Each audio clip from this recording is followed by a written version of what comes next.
بسم اللہ الرحمن الرحیم۔ السلام علیکم۔ صحیح بخاری سے حدیث نمبر 56۔ حضرت محمد صلی اللہ علیہ وآلہ وسلم نے فرمایا، بے شک تو جو کچھ خرچ کرے اور اس سے تیری نیت اللہ کی رضا حاصل کرنا ہو تو تجھ کو اس کا ثواب ملے گا، یہاں تک کہ اس پر بھی جو تو اپنی بیوی کے منہ میں ڈالے۔ صحیح بخاری سے حدیث نمبر 57۔ حضور صلی اللہ علیہ وآلہ وسلم سے میں نے نماز قائم کرنے اور زکوٰۃ ادا کرنے اور ہر مسلمان کی خیر خواہی کرنے پر بیعت کی۔ صحیح بخاری سے حدیث نمبر 58۔ جس دن مغیرہ بن شعبہ حاکم کوفہ کا انتقال ہوا تو وہ خطبہ کے لیے کھڑے ہوئے اور اللہ کی تعریف اور خوبی بیان کی اور کہا، تم کو اکیلے اللہ کا ڈر رکھنا چاہیے کہ اس کا کوئی شریک نہیں، اور تحمل اور اطمینان سے رہنا چاہیے اس وقت تک کہ کوئی دوسرا حاکم تمہارے اوپر آئے، اور وہ بھی آنے والا ہے۔ پھر فرمایا کہ اپنے مرنے والے حاکم کے لیے دعائے مغفرت کرو، کیونکہ وہ یعنی مغیرہ بھی معافی کو پسند کرتا تھا۔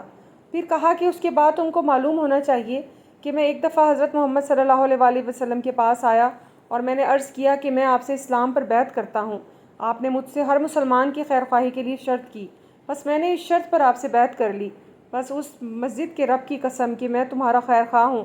پھر استغفار کیا اور منبر سے اتر آئے۔ صحیح بخاری سے حدیث نمبر 59۔ ایک بار حضرت محمد صلی اللہ علیہ وآلہ وسلم لوگوں میں بیٹھے ہوئے ان سے باتیں کر رہے تھے، اتنے میں ایک دیہاتی ان کے پاس آیا اور پوچھنے لگا کہ قیامت کب آئے گی؟ آپ اپنی گفتگو میں مصروف رہے۔ بعض لوگ جو مجلس میں تھے کہنے لگے کہ آپ صلی اللہ علیہ وآلہ وسلم نے دیہاتی کی بات سنی لیکن پسند نہیں کی، اور بعض کہنے لگے کہ نہیں، بلکہ آپ نے بات سنی ہی نہیں۔ جب آپ اپنی باتیں پوری کر چکے تو میں سمجھتا ہوں کہ آپ نے یوں فرمایا، وہ قیامت کے بارے میں پوچھنے والا کہاں گیا؟ اس دیہاتی نے کہا، حضور میں موجود ہوں۔ آپ نے فرمایا کہ جب امانت ایمانداری دنیا سے اٹھ جائے تو قیامت قائم ہونے کا انتظار کر۔ اس نے کہا، ایمانداری اٹھنے کا کیا مطلب ہے؟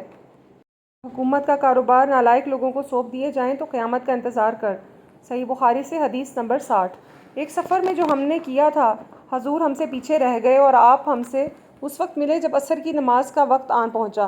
ہم جلدی جلدی وضو کر رہے تھے، بس پاؤں کو جلد خوب دھونے کے بدل ہم یوں ہی سا دھو رہے تھے۔ یہ حال دیکھ کر آپ نے بلند آواز سے پکارا، اے دیکھو، ایڑیوں کی خرابی دوزخ سے ہونے والی ہے۔ گویا 3 بار آپ نے یوں ہی بلند آواز سے فرمایا۔